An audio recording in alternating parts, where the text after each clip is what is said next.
Hey everybody, welcome to KM Reviews. I am Niddleman. Today I'm bringing you a spoiler-free review for the movie Baywatch. Now, I'm going to give you my rating right off the bat, and if you want to stick around and see why I gave it that rating, you can go ahead and do so.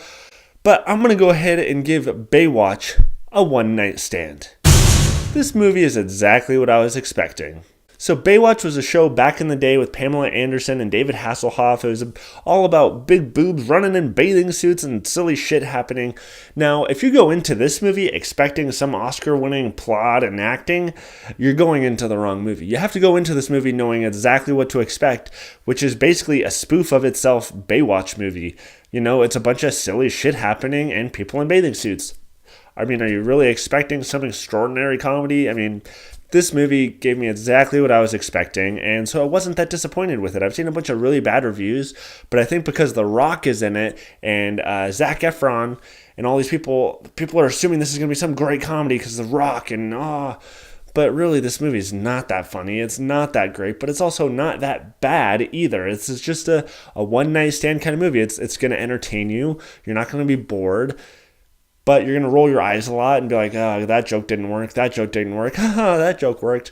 You know what I mean? This is a very bland, basic movie, but it's not terrible. It's not horrible. You don't need to avoid it. You can go watch it if you're looking for a good time. It's a decent enough movie. I've seen much worse, so I guess that's a compliment.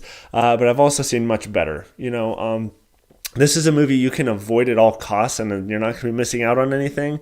But it's also not going to be torture to sit through, in my opinion. I've had decent enough time with it. If you just want to see some hot girls in bathing suits, go see it, This is just a very Baywatch movie, Is there really much else to say? The acting in it is fine. I'll say one thing that actually really surprised me in this movie is Zac Efron.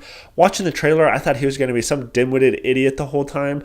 But I was actually surprised to see his character was actually probably the most down-to-earth in the movie. And that half the stupid shit they're doing, he's going, you guys, why are you not calling the police? You are lifeguards. Kind of like everyone always wonders.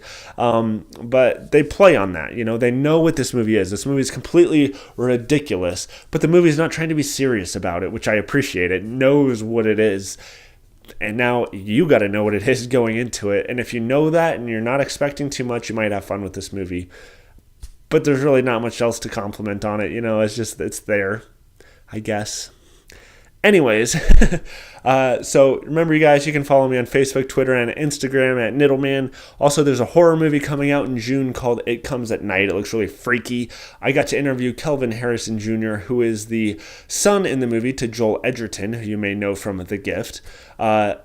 Please check out that video. I'll have a link after, so check that out. Also, if you want to see more movie reviews, stick around right after this if you can handle it. Go.